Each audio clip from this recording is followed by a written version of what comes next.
Está grabado. Ok. El tema de hoy sería la empresa y la estructura de financiamiento. Entonces, vamos a repasar un poco alguna cosa que dijimos al inicio, ¿no? Hay tres formas de ver a la empresa desde el punto de vista financiero, ¿ok? Y la primera se podría llamar modelo contable, ¿ok? En el cual la empresa está representada por su balance, ¿ok? Y las decisiones de inversión están representadas en el lado del activo, eh, eh, que es la parte izquierda del balance, ¿ok? Y las decisiones de financiamiento están representadas siempre en el lado pasivo, que es la parte derecha del balance, ¿no? Entonces, el objetivo de este modelo siempre es tratar de mantener el equilibrio entre las masas contables, ¿no? Es un poco lo que se llama identidad contable, ¿no? De que el activo es igual al pasivo más el patrimonio.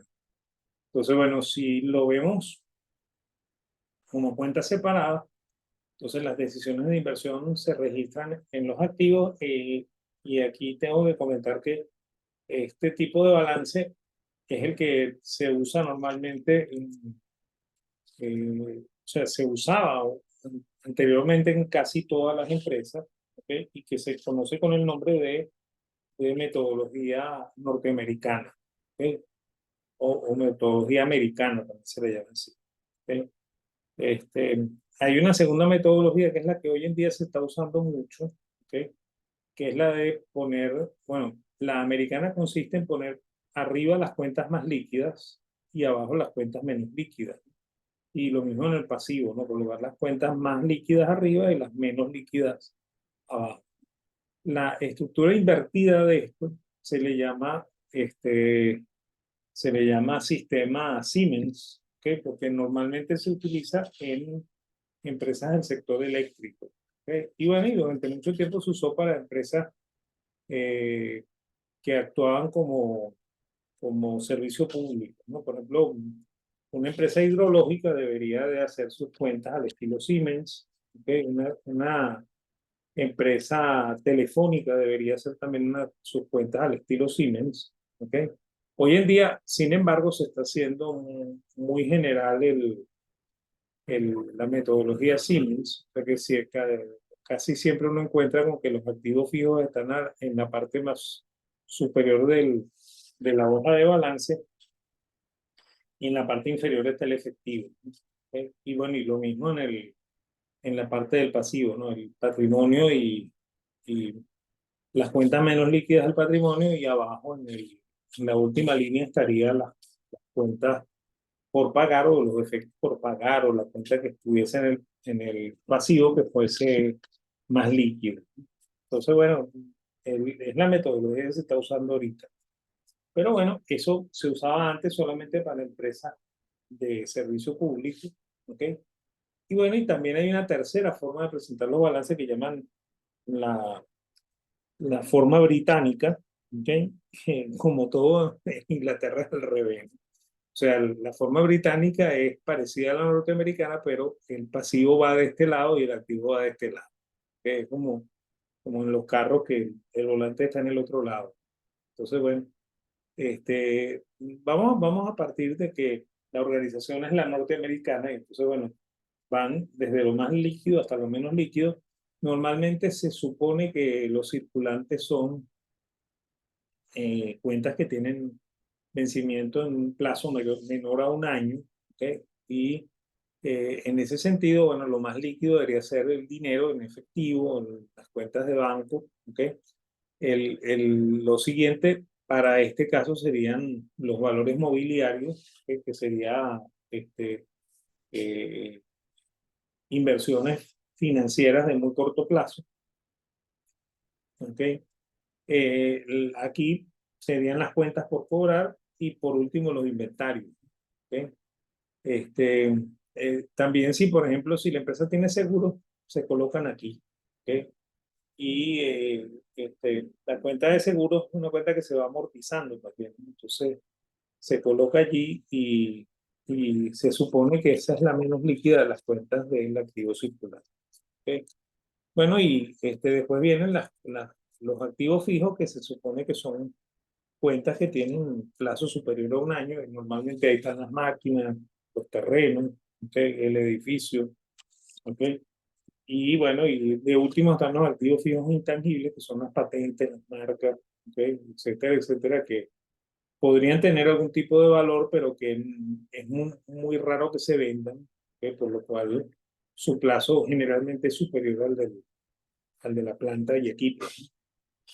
Ok, del otro lado pasa igualito, o sea, aquí están los financiamientos, el pasivo de corto y de largo plazo, también partiendo del principio de que corto es menos de un año, largo es más de un año. Y bueno, y luego los fondos propios o el patrimonio, que serían las acciones del capital y las cuentas de reserva, ¿no? Y aquí hay una diferencia, ¿okay? Que normalmente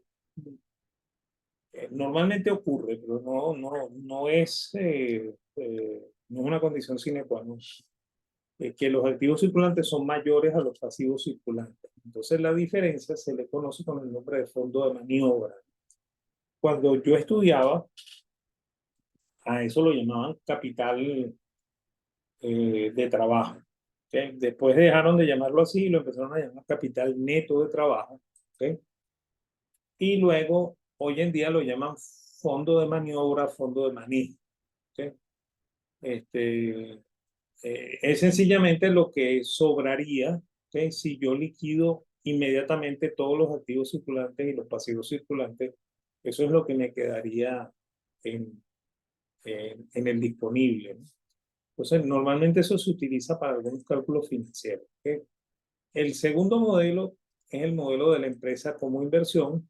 En este modelo, los los inversores proporcionan financiamiento a la empresa a cambio de activos financieros. O sea, los que compran acciones entregan dinero a cambio de sus acciones, los que compran bonos entregan dinero a cambio de sus bonos y los que compran papeles comerciales entregan dinero a cambio de sus papeles comerciales. ¿Okay? El empresario invierte esos fondos en activos productivos, que eso es lo que debería hacer. ¿Okay? Y la renta generada por la empresa se reparte entre todos los inversionistas, ¿no? Y bueno, en ese caso, el modelo supone que la empresa actúa en interés de los accionistas y lleva a cabo su actividad para satisfacer a a los inversionistas, ¿no? ¿Okay? Y aquí el empresario actúa en función al consumidor con la finalidad de obtener renta para cumplir con las obligaciones adquiridas, ¿no? Entonces, más o menos así, ¿no? O sea, la empresa este, va a los mercados financieros y solicita inversionistas.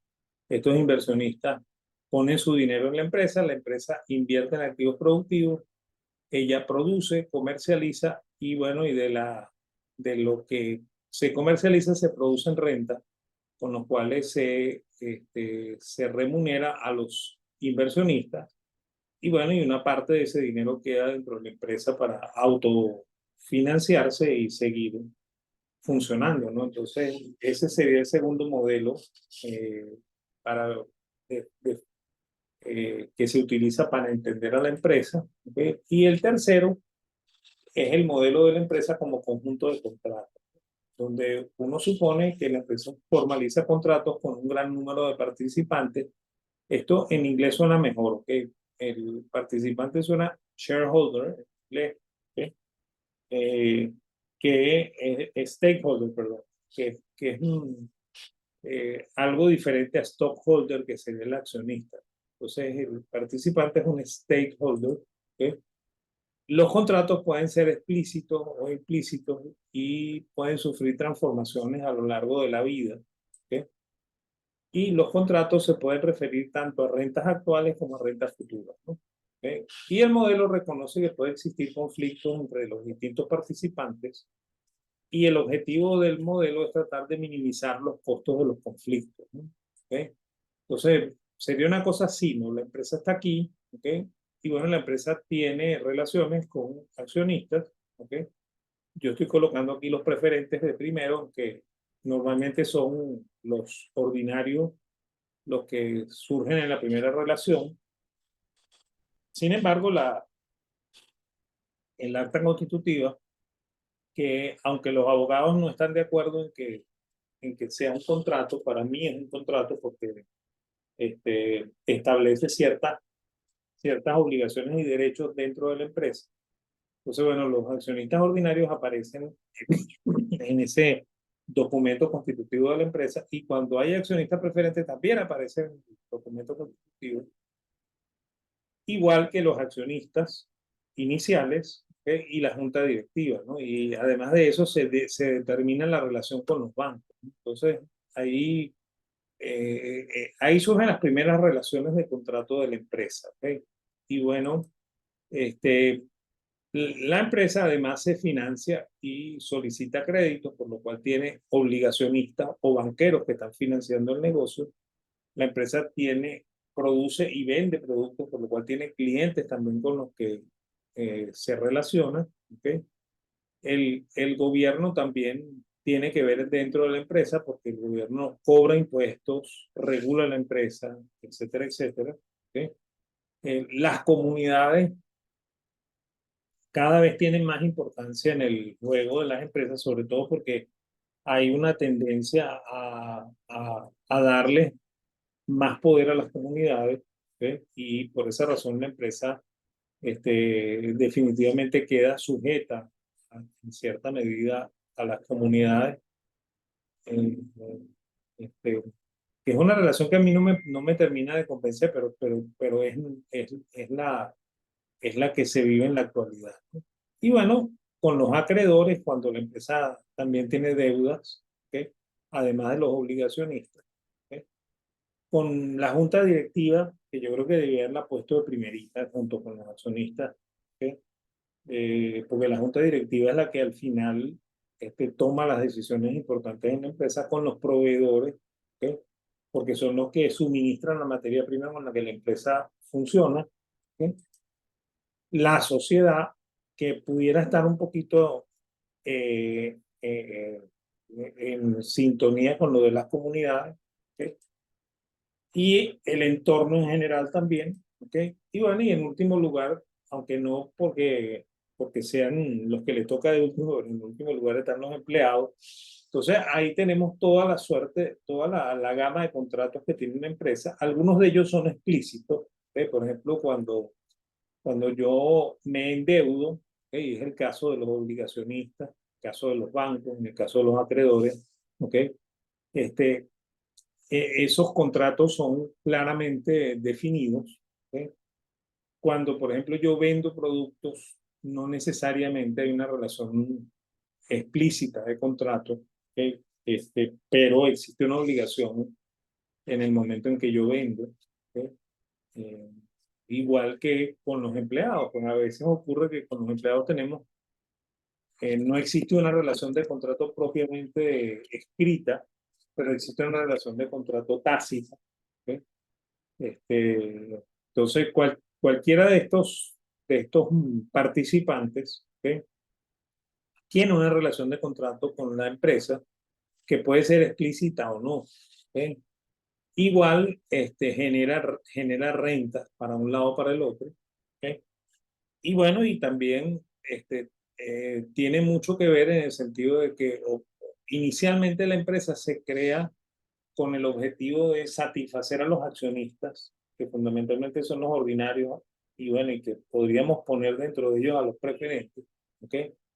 Pero bueno, toda esta serie de, de participantes dentro del negocio puede alterar la relación. O sea, puede hacer que el accionista ordinario no consiga lo que quiere efectivamente, sino que se consiga más lo que quieren los otros participantes que lo que quieren los accionistas, ¿ok?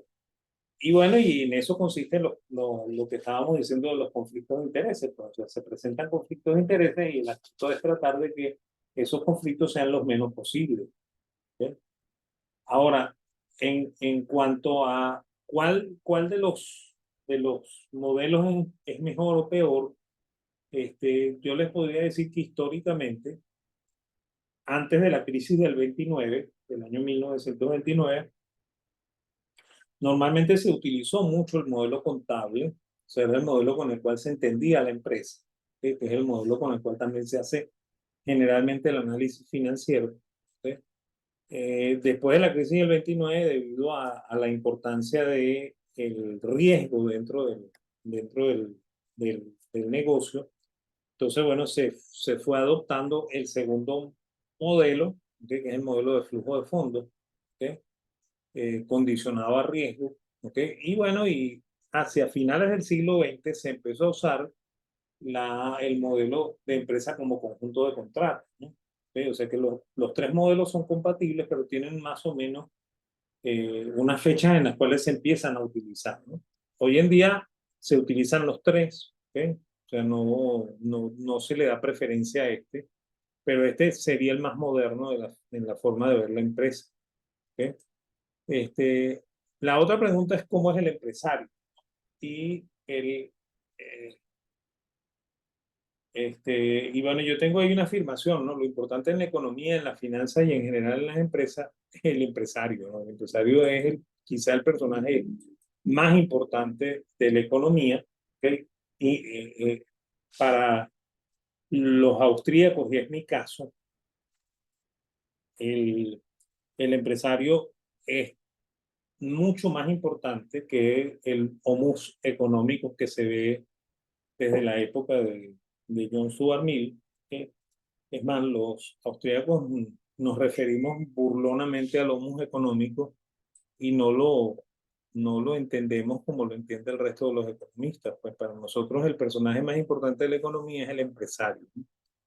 ¿Y quién es el empresario? Bueno, es el individuo que decide, ¿ok? Es el individuo que coordina y es el individuo que aprende, ¿no? Y aquí hay una afirmación adicional, ¿no? Que a veces el tipo de negocio determina al empresario. Y aquí yo voy a comentar una cosa un poco anecdótica, ¿no? Este, eh, en el mercado venezolano, en el mercado bursátil venezolano, había dos empresas que eran muy antagónicas, ¿no? Incluso en la forma en la que la gente veía a las dos empresas. Había una empresa que se llamaba Torventa, que hoy en día no está en muy buena situación financiera. ¿Sí? Sin embargo, Torventa tenía una gerencia sensacional, ¿no? Y bueno, precisamente porque la empresa tenía problemas, fundamentalmente problemas de caja, quizá tenía los mejores gerentes, ¿no? O esa deficiencia que tenía la empresa condicionaba el que sus empresarios tuviesen una habilidad muy superior al resto de las empresas, ¿no? ¿Ok? Este, en- Durante mucho tiempo se habló de la electricidad de Caracas como el mejor negocio en la bolsa, ¿no? Siempre se dijo, no, que la empresa líder y cosas por el estilo. Sin embargo, el hecho de que tenía un excelente flujo de caja, ¿ok? O sea, que no tenía los problemas que tenía Torventa, condicionaba que sus gerentes fuesen mediocres, ¿ok? Y generalmente creo que los gerentes de la electricidad de Caracas estaban sobrevalorados, ¿no? O sea, la gente consideraba que eran muy buenos gerentes, ¿ok? Y confundían la calidad de una buena caja, que es propia de la empresa, no propia de los gerentes, como símbolo de la bondad de los gerentes, ¿no? Un poco parecido a lo que pasaba con PDVSA, ¿no? PDVSA también es una empresa que siempre ha sido muy sobrevalorada, ¿ok? De hecho, PDVSA es la prueba más insigne de lo que en algún momento dijo Rockefeller. Pues Rockefeller decía, la mejor empresa del mundo es una empresa petrolera bien administrada, ¿ok? Y en ese caso me imagino que el mismo Rockefeller se estaba refiriendo a la Standard Oil porque estaba muy bien gerenciada, ¿ok? Y bueno, y él dice, la segunda mejor empresa es una empresa petrolera mal administrada y creo que ese es PDVSA, ¿ok? Entonces,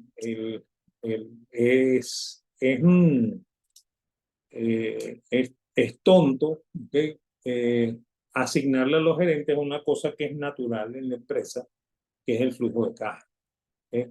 Y bueno, y cuando la empresa fue peor administrada, ¿ok? Eso es la empresa que originó originaron los laberintos del comandante, ¿sí? Cuando en el 2003 él decidió votar a esos gerentes que yo digo que son malos, ¿sí? Para poner gerentes peores, todo eso, ¿sí? O sea que se puede llegar a tener una empresa petrolera que da pérdida, que yo creo que a Rockefeller jamás se le ocurrió, ¿sí? Y ese es el caso de la PDVSA actual, ¿sí? Ojo que yo no estoy diciendo que, que ¿cómo se llama? Que la PDVSA anterior era muy buena, que creo que era muy mal administrada, ¿ok? Sin embargo, nunca llegó a los extremos que se llegó después del 2003, ¿ok? Entonces, esto es verdad, lo de que el tipo de negocio determina al empresario, ¿ok? Y generalmente las empresas que tienen muy buena caja tienen pésimos gerentes. Las empresas que tienen mala caja generalmente tienen gerentes mejores, ¿no? ¿Ok? Y ojo que la caja es muy importante para el financista, ¿ok? Ok, el financista ve la contabilidad, sí, en el activo, y esto se parece un poco al modelo de, de la- el modelo contable de la empresa. En el activo se registran las inversiones, en el pasivo se registran los financiamientos, ¿ok? Y los financiamientos pueden ser deuda de corto plazo, deuda de largo plazo y recursos de los accionistas, ¿no? O sea, porque yo me puedo financiar con deuda de muy corto plazo, con deuda de largo plazo, ¿sí? Suponiendo que el largo plazo es más de un año, y recursos de los accionistas que se supone que son todavía de más largo plazo que la deuda de largo plazo, ¿sí? Entonces, es una cosa más o menos así, pues en el activo estarían registradas las inversiones, en el pasivo los financiamientos y el patrimonio, ¿sí? Y bueno, se supone que los activos de corto plazo deberían financiarse con deudas de corto plazo, ¿ok? Por eso es que en el modelo contable ocurre que el activo circulante es un poco mayor que el pasivo circulante, ¿ok? Se supone que deberían ser iguales, ¿ok? Pero bueno, lo regular es lo que ocurre, ¿no? ¿Ok? Y bueno, y se supone que los activos de largo plazo deben financiarse con deudas de largo plazo o con capital o con patrimonio, ¿ok? Así es como debería estar administrada la empresa, ¿ok? Ojo que son normas, pero no necesariamente quiere decir que se cumplan, ¿no? Se supone que la deuda de corto plazo es menos costosa que la de largo plazo. Ojo que acuérdense de la estructura de la estructura de tasa que se mide por la curva de rendimiento. O sea, a veces pasa que la deuda de corto plazo es más cara, ¿ok? Pero se supone que la deuda de corto plazo debería ser menos costosa que la de largo plazo. Se supone que la deuda en general es menos costosa que el financiamiento con acciones, ¿ok?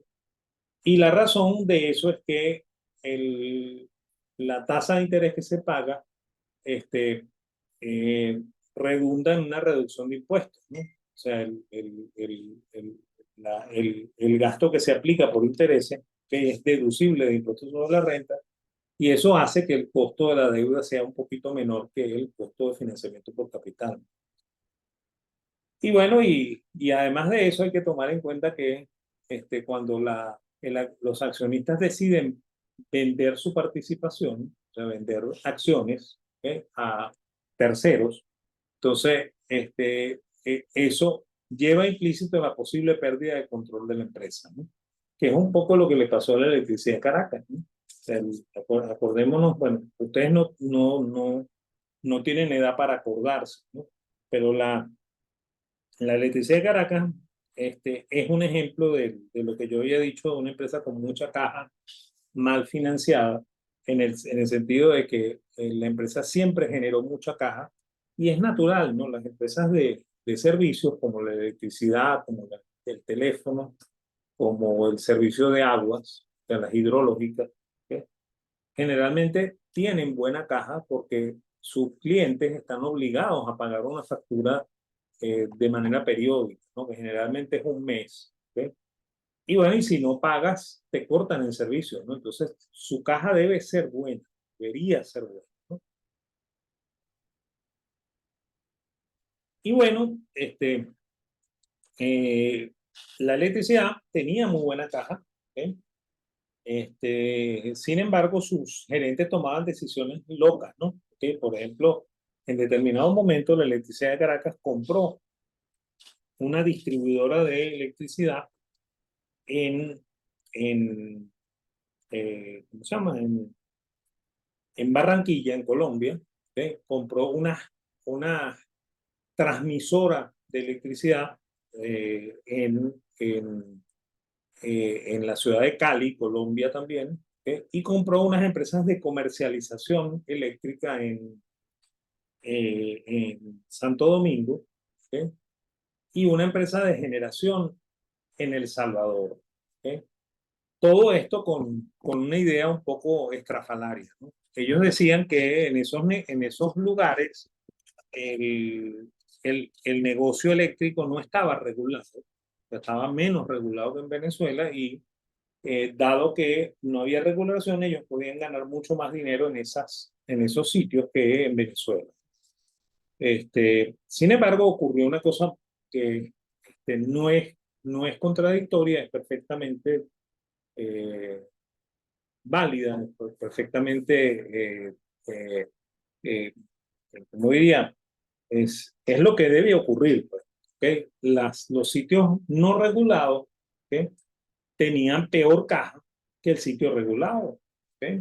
De hecho, una de las ventajas que tenía electricidad era que la tenían bien regulada y eso permitía que su ingreso fuese bueno y lo único que tenía que hacer era controlar costos, ¿no? ¿Okay? Bueno, sin embargo, la electricidad prefirió negocio no regulado. El negocio no regulado era muy difícil de administrar, ¿ok? Porque todas las variables están fuera de control de la gerencia, ¿ok? Y bueno, la electricidad empezó a perder dinero en los sitios no regulados, ¿ok? Mientras, mientras ganaba dinero en el sitio regulado, que era Venezuela. ¿Ok? Y bueno, y eso unido a que ellos habían vendido una parte importante de la participación accionaria, entonces abrió la puerta para que una transnacional como AES, ¿ok? Los comprara a finales del siglo XX. ¿Ok? O sea, sencillamente la AES hizo una oferta de acciones, o sea, hizo un tender offer, una oferta de adquisición de la electricidad de Caracas y los accionistas de la electricidad masivamente perdón, vendieron las acciones a AES, por lo cual la gerencia de la electricidad de Caracas perdió el negocio. ¿Sí? Entonces, ese es un ejemplo que es bien notorio, para demostrar esto que está dicho en la última línea, ¿no? De que es posible que se pierda el control de la empresa si se administra mal. Ok, cómo se analiza eso? Y eso ya lo vimos más o menos cuando hablamos del análisis financiero. Existen varias razones. ¿Ok? Las razones de endeudamiento son estas. Fíjense, la razón deuda activo, la razón deuda patrimonio, la deuda neta, la cobertura de intereses, que me dicen un poco cómo la empresa maneja su deuda. ¿Ok? Aquí me faltaría tal vez la relación temporal de la deuda, o sea, la relación entre pasivo de corto plazo y pasivo de largo plazo, para saber si la empresa está más endeudada en el corto que en el largo plazo. ¿Ok? Ningún parámetro en finanzas es fijo. ¿Ok? Los valores de los índices dependen del sector económico y de las condiciones financieras del país, por lo que podemos encontrar valores bastante disímiles de un sector a otro. ¿Ok? Eso en países en los cuales ¿cómo se llama? La, eh, la discrecionalidad contable es muy grande, como en Venezuela, entonces es peor todavía, porque ni siquiera en un mismo sector se consiguen cosas parecidas, ¿no? ¿Okay? Y se los digo por experiencia propia. ¿Okay? Y bueno, la estructura de financiamiento origina dos elementos muy importantes en finanzas, que son el costo de capital, ¿okay? Que es lo que se llama el Weighted Average Capital Cost, ¿okay? Y el apalancamiento de la empresa. ¿Okay? Un poco para hablar de ambos, ¿okay? El costo de capital representa lo que la empresa le cuesta financiarse. Entonces esto involucra lo que a la empresa le cuesta la deuda y lo que a la empresa le cuesta el patrimonio. Y es una medida compleja, compleja porque involucra los diferentes factores que están en el lado de los financiamientos y generalmente se le llama, así como dijimos, weighted average capital cost, o sea, costo promedio ponderado de capital, y se calcula de acuerdo a esta fórmula, ¿no? Se toma la tasa de la deuda, se le descuenta la tasa de impuestos, el marginal de impuestos, y se multiplica por la deuda entre la deuda más el patrimonio, y se trata de conseguir el rendimiento del capital, y eso se pondera por el patrimonio entre la deuda por el patrimonio. Entonces, esto me da un costo de financiamiento total de la empresa, ¿ok? Que es lo que normalmente se usa en finanzas para hacer los cálculos de los proyectos. Pues cuando un gerente de finanzas nos dice que en esta empresa los proyectos se valoran al 10%, lo que quiere decir eso es que probablemente el WACC es 10%. Sea, si yo me meto a sacar la cuenta, probablemente me da 10% esto en una empresa. Y bueno, y si el WACC cambia, probablemente el gerente de finanzas nos va a decir, mira, no, ya no se valoran al 10, se valoran al 14, o ya no se valoran al 10, se valoran al 8. ¿Okay? Es porque probablemente el costo de capital cambió. ¿Sí? Y por eso se hace la valoración con esa tasa. Por eso esta tasa es importantísima, ¿no? Tan importante como el, el CAPM que vimos cuando hablamos de los modelos de cartera, ¿no? Cuando hay acciones preferidas, las acciones preferidas también entran dentro del cálculo. Ahí se separaría el patrimonio en acciones comunes y el comunes y el patrimonio en acciones preferidas. Y hay que tomar en cuenta una cosa, ¿no? Que lo que cuestan las acciones preferidas no es deducible de impuestos, ¿no? Por lo cual aquí no se pondera por 1 menos T. ¿Sí? Aquí se pondera por 1 menos T, dado que la deuda tiene ¿cómo se llama? Un beneficio fiscal, ¿no? ¿Okay? Y bueno, aquí están divididos el patrimonio preferente y el patrimonio común, ¿okay? Pero en el denominador está el patrimonio total, ¿no? Porque estamos ponderando por patrimonio total, ¿okay? Entonces, bueno, esto es cuando la empresa tiene acciones preferidas, ¿okay? El, el, en esa tasa, como dijimos, generalmente es como se valoran los proyectos, ¿okay? Generalmente si usan BAN, ellos descuentan los flujos de caja a la tasa del valor presente a la tasa del WACC para encontrar el valor presente neto. Y si usan la TIR, usan ese WACC para compararlo con el TIR del proyecto. Ojo que esta idea no es buena, ¿okay? Yo eso lo comenté cuando hablé de instrumentos de renta fija e instrumentos de renta variable, porque yo dije que la TIR en realidad se sirve únicamente para calcular la tasa de rendimiento al vencimiento de un bono de tasa fija, ¿no? ¿Okay? O sea que si yo me meto a valorar proyectos, que es muy parecido a valorar empresas, ¿okay? No debería usar la TIR. ¿Okay? Sin embargo, la mayor parte de los libros de finanzas dicen que se puede usar la TIR. ¿Okay? Yo creo que eso es desconocimiento acerca de lo que de verdad significa la TIR y cuáles son las premisas por las cuales se arma. Entonces, yo no recomiendo usar la TIR para hacer valoración de proyectos. Sin embargo, hay profesores de finanzas que sí lo hacen, ¿okay? Incluso a nivel de posgrado. ¿Okay? Ok, yo creo que con eso estamos listos. Yo mañana voy a dar esto de cómo calcular el CAPM. ¿Okay? O sea, el Capital Asset Pricing Model lo vamos a ver otra vez ahora dentro del ámbito de la empresa. ¿Okay? Y bueno, yo creo que con eso terminamos la clase de hoy, ¿no?